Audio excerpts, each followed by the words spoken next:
Hi there, it's Millie Roberts here. Thank you for joining me. Today I'm going to talk about postnatal training. So I just want to explain why that needs to be different just after you've given birth in that first year or so really.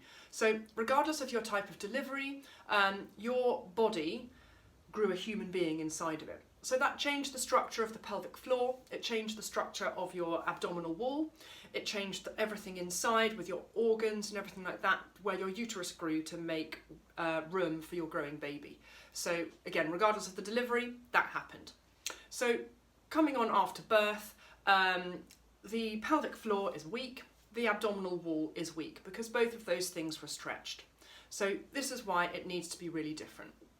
So if you go straight on to doing things like cardio, going to the gym, lifting, doing resistance work, yoga, Pilates, if you were doing that before, I really would advise that you just spend a little bit of time reconnecting with your core and pelvic floor before you then go back to doing that kind of activity. Or similarly, if you're thinking of starting that up, yeah, all of those can be really beneficial, but we need to make sure that the core and the pelvic floor are strong enough to be able to withstand the activity that you're going to do.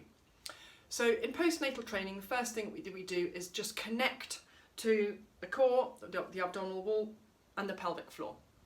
So I'm connecting to that in its isolation at first. So once we're able to do that, we then start to recruit the other muscle groups in the body. So we start to use, for example, the glutes or the quadriceps whilst we're connecting with core and pelvic floor. We then move that on to move the entire body in terms of squatting, hip hinging, rotating, all of those movements. So if we can do those movements whilst using the core and the pelvic floor, then again, we're strengthening the body. In doing that, we are lessening the risk of a prolapse or a herniation, and really looking to strengthen up core and pelvic floor. If you go back to doing activity before you've really strengthened those areas, then again, you do increase the risk of that prolapse, that herniation. Also, you might find that you start to leak and need to wear pads. Well, if you don't sort that out before you go back into activity and you start to leak and you go back into running or whatever it is that you might have been doing beforehand, then it's going to be really difficult to change that as you start to get older.